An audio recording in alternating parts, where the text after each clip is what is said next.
Hello, welcome to my channel. I've been busy today. I've written another short story based on 5 random words, which I shall read you in a moment. First, I just want to remind you, for those of you who have not heard, which can't really be very many people, but my book, Running Coyote and Fallen Star, is available on Amazon.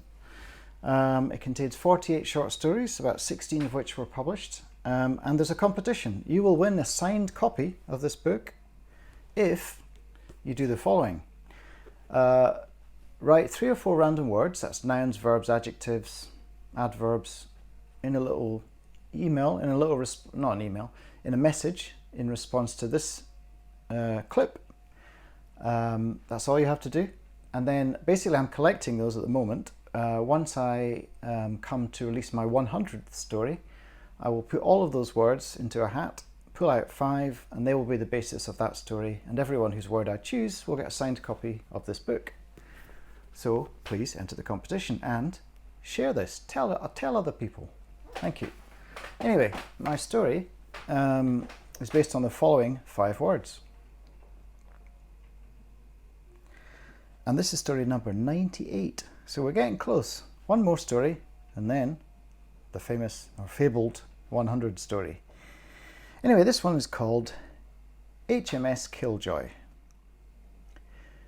The HMS Killjoy, out of Peterhead, was the pride of the Scottish whaling industry, and Charlie Lauriston had been proud to gain his first commission as a deckhand in August of 1843. After just 14 months of sailing North Atlantic waters, picking up right whales, sperm whales, and even the occasional basking shark, at the age of just 17, Charlie received the nod he'd been hoping for. First mate Mr. Buxton, a doughty Englishman from Hull, informed Charlie he was wanted for the Southern Passage for a long voyage around the Falklands and on to Antarctica to hunt the minks and fabled blues. Really? Charlie said, trying to hide his excitement. He'd been 17 for 4 weeks, and there were men in the Twa Corbies Inn who might recall his voice breaking. It was very important that he be deemed one of the men, and not just a superannuated cabin boy. He could scarcely believe his luck, but that's what came of sailing with Captain Adam Robertson, one of Peterhead's most impetuous and successful whaling captains. Robertson had taken 57 whales in 1842 alone, and the evidence was there on his vessel for all to see. A gold leaf fish for each kill painted on the prow just above Killjoy's name.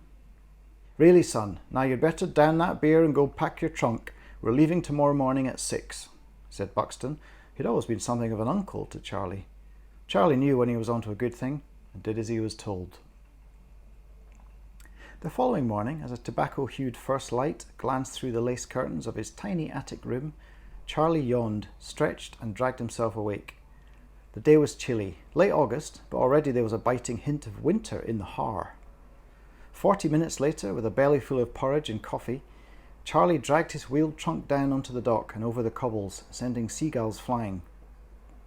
There she sat, bobbing in the dry dock, newly debarnacled, caulked, and ready to go. HMS Killjoy, a fine 2-masted schooner with a broad rendering deck and 2 giant steel tripods waiting for the precious blubber they'd score if Antarctica proved lucrative. "All aboard, boys!" the first mate shouted, and the assembled crew jostled and laughed their way up the gangplank to the lower deck. Some of the men took their leave of wives and sweethearts, their voices gruff as they concealed their emotions. Faces set as solid as the granite of Peterhead Dock, the men waved to their families as the deckhands cast off. Charlie had no sweetheart to say farewell to, and for this he was both grateful and ashamed. He would blush and redden whenever he tried to talk to the town's girls, who always seemed to want to tease and baby him. That's all you got when you were 17 and a virgin, with scarcely a chin whisker in sight, and standing just 5'4" in your sea boots. As they rounded the harbour, it felt good to feel the roll and swell of the sea beneath his feet again, as Charlie set to work on his appointed task of washing seagull droppings from the mizzenmast. He didn't mind how lowly his chores were, it all contributed to the success of the voyage. We're all in it together, he thought, a fact demonstrated when they hit their first storm 1 week out, and spent 4 hours tightening and loosening the capstan with every man's muscles straining at the rotating mechanism, keeping the sails taut, maintaining a true navigation line. Seamanship was teamwork at its most egalitarian. Charlie pulled alongside Buxton and the black cabin boy Omar. There was no division between the men in a crisis, because division meant death when your enemy was a force 10 gale and you were sailing 80 miles offshore. The passage south to the Falkland Isles took almost 2 months, with brief stops at the Azores, Cape Verde and Tristan da Cunha. In the latter, at the town named Edinburgh by its Scottish founders, Charlie finally popped his cherry with a young scullery maid, much to the ribald amusement of his fellow seamen. Before he left Maria, who had a pretty oval face and freckles randomly scattered across her brow like Caribbean islets, Charlie gifted her a locket his mother had left him, containing a forelock, as per Maria's impassioned request. He vowed to see her again, although he was almost certain this would, and could, never happen. 2 weeks later, the HMS Killjoy made her final stop before the icy southern seas, berthing at the much disputed Malvinas, which were enjoying a brief hiatus of peace under British rule. Charlie had grown a straggly beard for the first time and had earned the nickname Shakespeare because of the many letters he wrote for Maria but never sent. Finally, at the post office at Port Stanley, he was able to send the bundle, which raised the eyebrow of the postmaster and cost Charlie almost a week's wages. The voyage so far had been mediocre in terms of the fish they'd landed. 2 medium minks, 4 smallish right, a couple of sperm whales and an elderly humpback. Charlie hadn't lost his nausea at the smell of rendered blubber, but he'd learned to dab a couple of drops of whiskey onto his moustache to mask the stench. Less bloodthirsty than his fellow whalers, Charlie preferred to tend to the ropes and pulleys, clean the instruments and leave the flaying and rendering to those with a stronger stomach. There was also something undeniably heart-troubling about the keening sound of the massive mammals as they traversed the oceans at night. Once, having caught a young sperm whale, the sounds of its mother, presumably bemoaning the loss of her child, had continued for hours, and Charlie had wrapped a pillow around his head and stuffed pieces of wax into his ears to block out the terrible sounds of torment. The irony of that wax having emanated from a sperm whale's oil did not escape him. They left the Falklands after 4 days of rest and recuperation, which for many of the men meant drunken philandering and profligate gluttony.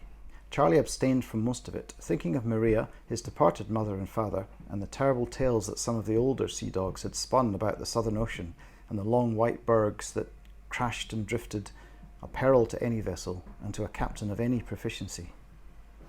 3 ships sunk without a trace in the last year, they tells me, grumbled harpoonist and skilled spoon player Willie McTavish. Why them fish want to swim here is beyond me. Charlie had a theory. The whales, he imagined, were like southerners who loved visiting the highlands for the scenery, except these Antarctic ranges were inverted, upside-down kingdoms of ice and barren rock, concealed from view beneath the waves. The whales probably knew how dangerous these waters were for the ships that preyed upon them too, and perhaps assumed they'd evade capture there. Frequently, they were right. The ratio of sightings to kills was low here, and plagued by storms, high seas, hidden bergs, and seemingly endless night, the South Atlantic was no place for chancing misadventure. And yet, on October the 14th, 1843, in the middle of a terrible storm, a misadventure was exactly what befell Charlie Lauriston. The Killjoy had been pursuing a rare treasure, an Antarctic blue, fully 60 feet long, far too big to fit on deck in one piece if they ever landed her, so she'd have to be sliced up in the ocean first. Nevertheless, this fish would be worth the trip to the frozen south alone. Charlie calculated she must have 450 gallons of spermaceti in her immense head, and perhaps 100 barrels of oil in her blubber too. A floating fortune, Captain Robertson had described her, ordering all men to their positions and drawing deep on his scrimshander meerschaum. McTavish had already fired 3 harpoons at the fish, although only one had hit its target. It seemed to trouble the blue no more than a splinter would a cabin boy. Moments later, the storm hit. Scowling out of the early evening dark came an ash-grey storm front, with pelting rain and unpredictable blasts of wind. There was thunder and lightning too, and Buxton started telling stories about ships supposedly hit by lightning and blasted into flame, until McTavish told him to hod his wheesht, because he was trying to concentrate on loading another harpoon. They were getting ever closer to the looming white edge of an ice pack. If the whale swam under it, they'd lose her. But if they sailed too close, they might never get out of the crescent bay of ice and rock. The men, muffled and wrapped in layer after layer of fur and oilskin, had to signal mutely to one another, since the storm wouldn't let their voices carry them further than each man might spit. After almost an hour's pursuit, Buxton suggested to his captain that they might draw back and leave the fish to perish from what was surely a lethal shot. Captain Robertson knew exactly what Buxton was doing. He was intimating that Robertson had taken leave of his senses. Robertson coolly exhaled a cloud of reeking pipe smoke and ordered his first mate to persist with the pursuit. And so it was that as twilight merged into dusk, the HMS Killjoy grazed a largely submerged fragment of ice some 50 feet long and just as deep. The sound of the collision made a terrible grinding racket. The men fought with the tiller and the sails as the ship listed, and a sail whipped free and slapped Charlie Lauriston suddenly overboard. Hidden by the storm and by the very sail that had assaulted him, nobody saw the boy plunge into the icy water, and the Killjoy sailed on. Charlie knew he'd sink and drown if he didn't shed his outer layers. He also knew he'd be dead within minutes if he succumbed to the terrifying cold. As he watched the receding schooner slide off the berg and bank away from danger, leaving him to his fate, Charlie wriggled free from the heavy fleece jerkin and oilskin and shouted himself hoarse. He knew it was futile, although the attempt felt mandatory. Even if Charlie's shipmates could hear his cries, they'd never be able to locate him. The thought was moot in any case. Men overboard were seldom deemed valuable enough to turn back for, not lowly deckhands at least. Charlie struck out for the ice, thinking if he could at least climb out of the raging icy waters, he might last long enough for a lifeboat to find him, had one been dropped. At the very least, he might gain sufficient minutes to say a final prayer, think about Maria, and cross the threshold to the next life in some sort of peace. Moving gave him purpose, so Charlie kicked off his shoes and swam through waves, which did at least seem to be smaller here in the lee of the iceberg. He clutched at the ice, but couldn't get a single handhold on the pitted vertical surface. Charlie was worried that the currents might drag him under, as his fingers and arms inevitably weakened. A terrible numbness was engulfing him, spreading from the outer extremities inward. If only he could find an incline gentle enough to drag himself. Then Charlie heard it. The keening tones of whales. Somewhere beneath or beyond him the cetaceans slid. It was now too dark to locate them or see anything with much clarity, but he could hear their song. Charlie tried to sing it back to the invisible behemoths. Perhaps delirious from the icy numbness in his limbs, he thought that by communicating with the animals, they might not come to devour or drown him. He could deserve nothing less if they did seek revenge, having contributed to the demise of dozens of their kin. And yet, something else happened, something inexplicable. A whale breached just off to one side, the geyser of spray drifting close enough to fall upon Charlie's upturned face, the blast of air and water loud enough to cut through the booming storm. An arc of whale song called to something deep in Charlie's gut.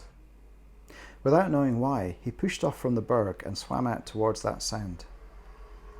Charlie didn't find the whale, but in his attempts to follow its song, he swam unknowingly towards a rocky ridge protruding from the Antarctic shelf. At first he mistook the triangular shape for the beast he was following, for its mighty tail emerging from the ocean. Instead, the shadow was a spur of rock, and Charlie's feet grazed its edge as he gratefully, but with agonized effort, dragged himself onto the sodden face of the ancient granite. Charlie's life was inevitably ebbing away as he lay on his back, gazing up at stars which peeped between banks of dissolving cloud. The storm had broken. The keening of the unseen whale, perhaps even the one they had been pursuing, diminished and vanished, leaving Charlie's life to dwindle just as certainly. His thoughts darkened. He felt nothing physical now, no pain at all as salt water lashed over him and wind scoured the sail-whipped scar on his left cheek. And then another note, not a wail this time, a voice. "Charlie!" With much effort, Charlie turned his head, saw a rowboat bobbing on the waves, a lantern at its prow. He closed his eyes, too exhausted to respond, too far gone to feel anything as sharp as relief, simply content to let fate do whatever it must with him.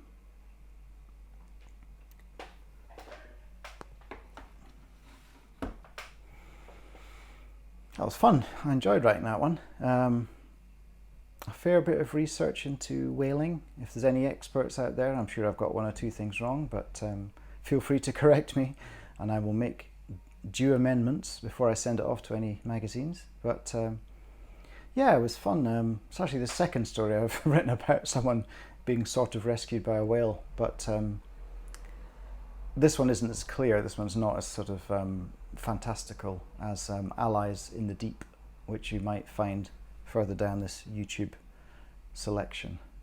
Anyway, hope you enjoyed that. As I said, buy my book. You'll enjoy it. Many more stories like that inside. And I'll see you again very soon. Bye-bye.